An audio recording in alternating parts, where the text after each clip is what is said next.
ಕುರುಬರ ಸಂಘದಲ್ಲಿ ಚುನಾವಣೆ ಘೋಷಣೆ ಆಗಿದ್ದು ಸುಮಾರು 4-5 ತಿಂಗಳ ಹಿಂದೆ.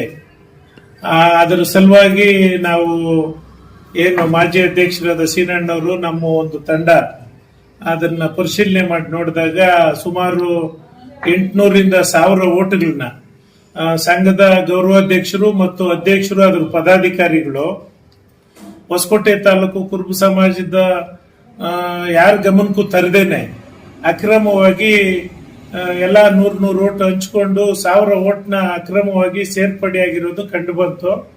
ಅದ್ರ ಸಲುವಾಗಿ ನಾವು ಕರ್ನಾಟಕ ಉಚ್ಚ ನ್ಯಾಯಾಲಯದಲ್ಲಿ ಹೈಕೋರ್ಟ್ ಅಲ್ಲಿ ಸ್ಟೇ ತಕೊಂಡು ಬಂದು ಈ ತರ ಯಾವುದೇ ಜನರಲ್ ಬಾಡಿ ಮಾಡಿಲ್ಲ, ಷೇರುಗಳನ್ನ ಗೊತ್ತಿಲ್ಲದೇನೆ ಗೌರವಾಧ್ಯಕ್ಷರು ಅಧ್ಯಕ್ಷರು ಪದಾಧಿಕಾರಿಗಳು 100 ಶೇರ್ನ ಅವ್ರ ಇಷ್ಟ ಬಂದವ್ರಿಗೆ ಮಾಡ್ಕೊಂಡಿದ್ದಾರೆ. ಇದ್ರ ಬಗ್ಗೆ ಪರಿಶೀಲನೆ ಮಾಡಿ ತಡೆಯಾಜ್ಞೆ ಕೊಡಬೇಕು ಅಂತ ಹೇಳಿ ಮಾಜಿ ಅಧ್ಯಕ್ಷರು ಶ್ರೀನಿವಾಸಣ್ಣವರು ನಾವು ನಮ್ಮ ಏನ್ ಇಲ್ಲಿದ್ದೀರಿ ಮಧ್ಯಮ ಗೋಷ್ಠಿಯಲ್ಲಿ ಇವರೆಲ್ಲ ನಾವು ಕೋರ್ಟ್ ಮೊರೆ ಹೋದ್ರಿ. ಕೋರ್ಟ್ ಅಲ್ಲಿ ಅದನ್ನೆಲ್ಲ ಇಲಾಖೆ ಪರಿಶೀಲನೆ ಮಾಡ್ರಿ, ಇಲಾಖೆಯವರು ಪರಿಶೀಲನೆ ಮಾಡಿ ವರದಿ ಕೊಡ್ರಿ ಅಂತ ಸಮಯ ಕೊಟ್ಟಿದ್ರು. ಇಲಾಖೆಯವರು ಪರಿಶೀಲನೆ ಮಾಡ್ತಾ ಇದ್ದಾಗೇನೆ ಇವರು ಕಾಣದ ಕೈಗಳು ಸ್ವಲ್ಪ ಬೇರೆ ಬೇರೆ ವ್ಯವಹಾರಗಳು ಮಾಡಿ ಮತ್ತೆ ಚುನಾವಣೆಯನ್ನು ಘೋಷಣೆ ಮಾಡುವಂತ ರೀತಿ ನಡ್ಕೊಂಡ್ರು. ಅದ್ರ ಸಲುವಾಗಿನೂ ನಾವು ನಿನ್ನೆ ಹೈಕೋರ್ಟ್ಗೆ ಹೋಗಿದ್ರಿ. ನಿನ್ನೆ ಮೊನ್ನೆ ಕೂಡ ಈ ವಾರದಲ್ಲಿ ಹೈಕೋರ್ಟ್ಗೆ ಹೋಗೋದನ್ನು ಉಚ್ಚ ನ್ಯಾಯಾಲಯ ಸಮಯ ಇಲ್ಲದೆ ಇರೋದ್ರಿಂದ ನಾವು ಇವ್ರು ಏನು ಅಕ್ರಮವಾಗಿ ಷೇರುಗಳು ಸೇರಿಸಿದ್ದಾರೆ ಅದನ್ನೆಲ್ಲ ಮುಂದಿನ ಡೇಟ್ ಅಲ್ಲಿ ಪರಿಶೀಲನೆ ಮಾಡಿ ಕ್ರಮ ತಕ್ಕೊಂತೀರಿ. ಈಗ ಚುನಾವಣೆ ನಡೀಲಿ ಅಂತೇಳಿ ಆದೇಶನ ಕೊಟ್ಟಿರೋದ್ರಿಂದ ಇವತ್ತು ಅದಕ್ಕೆ ನಮ್ಗೆ ಸಮಯನೇ ಇಲ್ಲ, ಒಂದೇ ದಿವಸ ಸಮಯ ಇರೋದ್ರಿಂದ ನಾವು ಯಾವುದೇ ಪ್ರಿಪರೇಷನ್ ಆಗಿಲ್ಲ. ನಮ್ಮ ಚೀನಣ್ಣವ್ರ ನೇತೃತ್ವದಲ್ಲಿ ಇರ್ತಕ್ಕಂಥ 15 ಜನ ತಂಡ ಯಾವುದೇ ನಾವು ಪೂರ್ವ ಸಿದ್ಧತೆ ಮಾಡಿರಲಿಲ್ಲ. ನ್ಯಾಯಾಲಯದಲ್ಲಿ ನಮ್ಮ ಪರವಾಗಿ ಆದೇಶ ಬರ್ತದೆ ಅಂತ ನಾವು ಕಾತು ಕುಳಿತಿದ್ರಿ.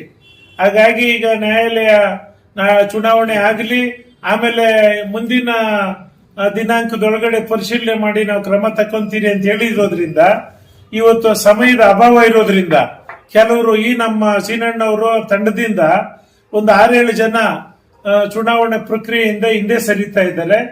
ದಯವಿಟ್ಟು ತಾಲೂಕಲ್ಲಿ ಇರ್ತಕ್ಕಂಥ ಎಲ್ಲ ಕುಲ ಬಾಂಧವರು ಮತ ಬಾಂಧವರು ಇನ್ನೇನು 4-5 ಜನ ಇದ್ದಾರೆ, ಅವ್ರಿಗೆ ತಮ್ಮ ಅಮೂಲ್ಯವಾದ ಮತವನ್ನು ಕೊಡಬೇಕು.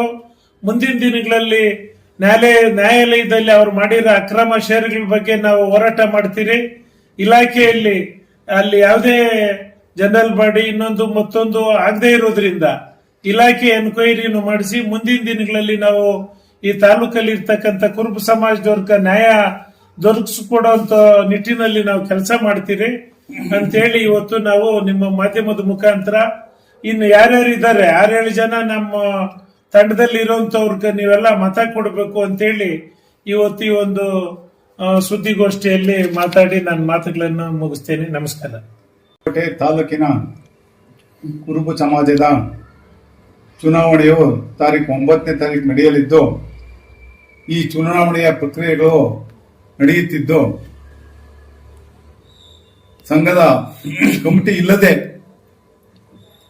5 ವರ್ಷಗಳ ಕಾಲ ಅಕ್ರಮವಾಗಿ ವ್ಯವಹಾರ ನಡೆಸಿ ಷೇರುಗಳನ್ನು ಮಾಡಿರ್ತಾರೆ. ಈ ಷೇರುಗಳು ನೋಟಿಸ್ ಬೋರ್ಡ್ ಅನೌನ್ಸ್ ಮಾಡಬೇಕಾಗಿತ್ತು. ಏನು ಮಾಡಿದೆ ಅವ್ರು ಬೇಕಾದಾಗ ಒಬ್ಬೊಬ್ರು 50 ತಲಾ 50 ಅಂತ ಹಂಚ್ಕೊಂಡು ಅವ್ರ ಕುಟುಂಬದವ್ರಿಗೆ ಶೇರ್ ಕೊಟ್ಕೊಂಡು ಇವತ್ತು ಚುನಾವಣೆ ತಂದಿದ್ದಾರೆ. ಇದ್ರ ವಿರುದ್ಧವಾಗಿ ನಾವು ಹೈಕೋರ್ಟ್ಗೆ ಉಚ್ಚ ನ್ಯಾಯಾಲಯಕ್ಕೆ ಅರ್ಜಿ ಸಲ್ಲಿಸಿ ತಡೆಯಾಜ್ಞೆ ತಂದಿರೋದು ನಿಜ. ಇವತ್ತು ಮಧ್ಯಾಹ್ನ ರಿಸಲ್ಟ್ ಬಂದಾಗ ಚುನಾವಣೆ ಮಾಡ್ರಿ, ಮುಂದಿನ ದಿನಗಳಲ್ಲಿ ಇದನ್ನ ನಾವು ಎನ್ಕ್ವೈರಿ ಮಾಡಿ ಇದ್ರ ಬಗ್ಗೆ ವಿರುದ್ಧವಾಗಿ ಕ್ರಮ ತೆಗೆದುಕೊಳ್ತೀನಿ ಅಂತಂದ್ರೆ ನ್ಯಾಯಾಲಯದ ಆದೇಶ ನೀಡಿರೋದ್ರಿಂದ ಕೇವಲ ಒಂದೇ ಒಂದು ದಿನ ಇರೋದ್ರಿಂದ ನಾವುಗಳು ಚುನಾವಣೆ ಪರಿಸ್ಥಿತಿ ನಾವು ಕಾಲಾವಕಾಶ ಇಲ್ಲದೆ ಇರುವುದರಿಂದ ನಾವು ವಾಪಸ್ಸು ನಿವೃತ್ತಿ ಆಗ್ತಾ ಇದ್ದೀರಿ. ಅದರೊಂದಿಗೆ ನಾವೊಂದು 5-6 ಜನ, ನಾನು ಮೊದಲನೇದಾಗಿ ಶ್ರೀನಿವಾಸಯ್ಯ, ಕುರುಬಳ್ಳಿ ಮುನ್ರಾಜು, ಮಂಜುನಾಥ್, ಅಶ್ವಥ್ ನಾರಾಯಣ್, ಇನ್ನು ಇತರೆ ಜನಗಳು ನಾವು ಹಿಂದೆ ಸರಿದು ಯುವಕರಿಗೆ ಹೊಸಕೋಟೆ ತಾಲೂಕಿನಲ್ಲಿ ಸ್ಪರ್ಧಿಸತಕ್ಕಂಥ ಎಲ್ಲಾ ಯುವಕರಿಗೆ ನನ್ನ ಬೆಂಬಲವನ್ನು ಸೂಚಿಸಿ ಒಳ್ಳೆ ವ್ಯಕ್ತಿತ್ವ ಉಳ್ಳವರು ಆಯ್ಕೆಯಾಗಿ ಒಳ್ಳೆ ಕೆಲಸ ಮಾಡಲಿ ಅಂತ ಹೇಳಿದ್ರೆ ನಾನೆಲ್ಲ ಭಗವಂತನಲ್ಲಿ ಕೋರ್ಕಂತೇನೆ. ಇನ್ನು ಮುಂದಿನ ದಿನಗಳಲ್ಲಿ ಇವರು ಒಳ್ಳೆ ಕೆಲಸ ಮಾಡಿ ಒಳ್ಳೆ ಕೀರ್ತಿ ಪತಾಕೆ ಹಾರಿಸ್ಲಿ. ಯಾಕಂತಂದ್ರೆ ಹಿಂದೆ ನಾನು 20 ವರ್ಷ ಅಧ್ಯಕ್ಷರಾಗಿದ್ದಾಗ ಜಾಗ ಮಂಜೂರಾತಿ, ಕಲ್ಯಾಣ ಮಂಟಪ ಕಟ್ಟಿರೋದಾಗ್ಲಿ, ಎಲ್ಲಾ ಹೊಸಕೋಟೆ ತಾಲೂಕಿನಲ್ಲಿ ಇರ್ತಕ್ಕಂಥ ಎಲ್ಲಾ ಗ್ರಾಮಗಳಲ್ಲಿ ನ್ಯಾಯ ಪಂಚಾಯತಿಗಳು ಮಾಡಿ ನಾವೆಲ್ಲ ಸುಧಾರಣೆ ಮಾಡಿದ್ದೇವೆ. ಇವರು ಮುಂದಿನ ದಿನಗಳಲ್ಲಿ ಆಯ್ಕೆಯಾಗಿ ಈ ಸುಧಾರಣೆ ಕೆಲಸಗಳು ಮಾಡಲಿ ಅಂತ ಹೇಳಿ ನಾನು ಆಶೀರ್ವಾದಿಸ್ತಾ ನನ್ನ 2 ಮಾತು ಮುಗಿಸ್ತೇನೆ. ಜೈ ಹಿಂದ್. ಕನಕ ಸಮೃದ್ಧಿ ಕ್ರೆಡಿಟ್ ಕೋಆಪರೇಟಿವ್ ಸೊಸೈಟಿ ಇದರ ಮಾಜಿ ಅಧ್ಯಕ್ಷರಾದ ಮುನ್ರಾಜು ನಾನು. ಈ ಚುನಾವಣೆ ನಮ್ಮ ಕುರುಬರ ಸಂಘದ ಚುನಾವಣೆ ದಿನಾಂಕ 9ನೇ ತಾರೀಕು ಭಾನುವಾರ ನಡೆಯಲಿದ್ದು, ಇದಕ್ಕೆ ನಾವೆಲ್ಲ ನಮ್ಮ ಸೀನಣ್ಣವ್ರ ನೇತೃತ್ವದಲ್ಲಿ ನಾವು ಸ್ಪರ್ಧೆ ಮಾಡಿದ್ವಿ. ಇದು ಸೀನಣ್ಣವ್ರು ಹೇಳ್ದಂಗೆ, ಮುಂಚಾಮಣ್ಣವ್ರು ಹೇಳ್ದಂಗೆ ಒಂದು ಸುಮಾರು ಅಂತಂದ್ರೆ 750ರಿಂದ 1000 ಓಟು ಅಕ್ರಮವಾಗಿ ಅವರು ಸೇರ್ಪಡೆ ಮಾಡಿದ್ದರಿಂದ ನಾವು ಉಚ್ಚ ನ್ಯಾಯಾಲಯಕ್ಕೆ ಅದು ಕೋರ್ಟ್ಗೆ ಹೋಗಿದ್ವಿ ನಾವು. ಅದು ತಡೆಯಾಜ್ಞೆ ಕೂಡ ಬಂದಿತ್ತು. ಅದೊಂದು ನ್ಯಾಯ ಸಿಗ್ತದೆ ಅಂತೇಳಿ ತಿಳ್ಕೊಂಡ್ವಿ. ಅದು ಅನಿರೀಕ್ಷಿತವಾಗಿ ಚುನಾವಣೆ ಆಗಬೇಕು ಅಂತೇಳಿ ಹೇಳಿರೋದ್ರಿಂದ ನಮ್ಗೆ ಕಾಲಾವಕಾಶ ಇಲ್ಲ. ಯಾರನ್ನೂ ನನ್ನ ಮತ ಬೇರೆ ಕೇಳಿರಲಿಲ್ಲ. ಒಂದೇ ದಿವಸ ಕಾಲಾವಕಾಶ ಇರೋದ್ರಿಂದ ನಾನು ಆ ಚುನಾವಣಾ ಕಣದಿಂದ ಹಿಂದೆ ಸರಿತಾ ಇದ್ದೀನಿ. ದಯವಿಟ್ಟು ಕ್ಷಮೆ ಇರಲಿ. ಇವಾಗ ಏನು ಕಣದಲ್ಲಿರ್ತಾರೆ ಅವರು ಯುವಕರಿಗೆ ದಯವಿಟ್ಟು ಆದ್ಯತೆ ಕೊಟ್ಟು ಮತ ಕೊಡ್ರಿ ಅಂತೇಳಿ ನಾನು ತಾಲೂಕಿನ ನಮ್ಮ ಜನತೆಯಲ್ಲಿ ಕೇಳ್ಕೊಳ್ತಾ ಇದ್ದೀನಿ. ನಮಸ್ಕಾರ, ನಾನು ಅಶ್ವಥ್ ನಾರಾಯಣ್. ನಾನು ಸುಮಾರು 1982ರಿಂದ ಹೊಸಕೋಟೆ ತಾಲೂಕು ಕುರುಬರ ಸಂಘದಲ್ಲಿ ನಿರ್ದೇಶನಾಗಿ ಜಡಗನಹಳ್ಳಿ ಹೋಬಳಿ ಪರವಾಗಿ ನಿರ್ದೇಶನ ಕಾರ್ಯನಿರ್ವಹಿಸಿದ್ದೀನಿ. ಸರ್ಕಾರಿ ನೌಕರರ ಸಂಘದಲ್ಲಿ ಟ್ರೆಸರರ್ ಆಗಿ ಖಜಾಂಚಾಗಿ ಕಾರ್ಯನಿರ್ವಹಿಸಿದ್ದೀನಿ ಮತ್ತು ತಾಲೂಕಿನ ಕುರುಬರ ಸಂಘದ ಅಭಿವೃದ್ಧಿಗೆ ನನ್ನ ಶಕ್ತಿ ಮೇಲೆ ನಾನು ಕೆಲಸ ಮಾಡಿದ್ದೀನಿ. ಹಾಗಾಗಿ ನಾನು ಈಗ ನಡೀತಾರಂತ 9ನೇ ತಾರೀಕು ನಡೀತಾರಂತ ಚುನಾವಣೆಯಲ್ಲಿ ಸ್ಪರ್ಧಿಸಬೇಕು ಅಂತೇಳಿ ನಾಮಿನೇಷನ್ ಫೈಲ್ ಮಾಡಿದ್ವಿ. ನನ್ನ ಕ್ರಮ ಸಂಖ್ಯೆ 3, ನನ್ನ ಗುರುತು ಕಪ್ಪು ಅಲ್ಲಿಗೆ. ಕಾರಣಾಂತರಗಳಿಂದ ನಮಗೆ ಸಮಯದ ಅಭಾವ ಮತ್ತು ನಾವು ಉಚ್ಚ ನ್ಯಾಯಾಲಯದಲ್ಲಿ ಏನ್ ನಾವು ದಾವೆ ಹೂಡಿದ್ವಿ ಅದು ನಮ್ಮ ಪರವಾಗಿ ಆಗ್ಬೋದು ಅನ್ನೋ ನಿರೀಕ್ಷೆಯಲ್ಲಿ ನಾವಿದ್ವಿ. ನಾವೇನು ತಯಾರು ಮಾಡ್ಕೊಂಡಿರಲ್ಲ.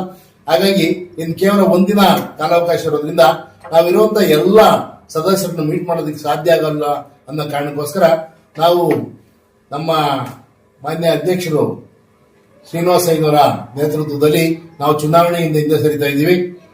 ಅದರಿಂದಾಗಿ ನನ್ನ ಹಿತೈಷಿಗಳು, ನನ್ನ ಕುಲಬಂಧವರು ದಯವಿಟ್ಟು ಬೇಜಾರು ಮಾಡ್ಕೋಬಾರದು.